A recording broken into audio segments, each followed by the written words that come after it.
Learning for most people involves a complex balancing of many different tasks. A good way for you to keep perspective about what you're trying to learn and accomplish is to once a week write a brief weekly list of key tasks in a planner journal. Then each day on another page of your planner journal, write a list of the tasks that you can reasonably work on or accomplish. Try to write this daily task list the evening before. Why the evening before? Research has shown that this helps your subconscious to grapple with the tasks on the list so you can figure out how to accomplish them. Writing the list before you go to sleep enlists your zombies to help you accomplish the items on the list the next day. If you don't write your tasks down on a list, they lurk at the edge of the 4 or so slots in your working memory, taking up valuable mental real estate. But once you make a task list, it frees working memory for problem solving. So let's look at one of my daily task lists. As you can see here, there are only 6 items. Some are process oriented. For example, I have a paper due to a journal in several months, so I spend a little focused time on most days working towards completing it. A few items are product oriented, but that is only because they are doable within a limited period of time. Note my reminders. I wanted to keep my focus on each item when I'm working on it, and I want to have fun. I did catch myself getting sidetracked because I forgot to shut down my email. To get myself back into gear, I set a 22-minute Pomodoro challenge using a timer on my computer desktop. Why 22 minutes? Well, why not?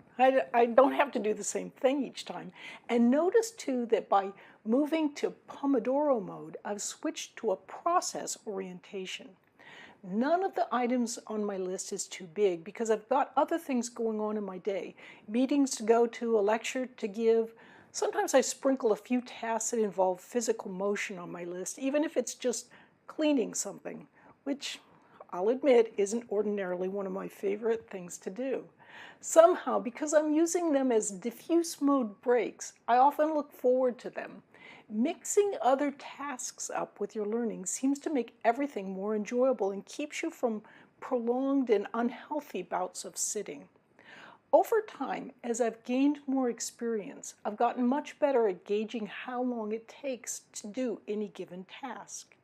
You'll find yourself improving quickly as you become more realistic about what you can reasonably do in any given time.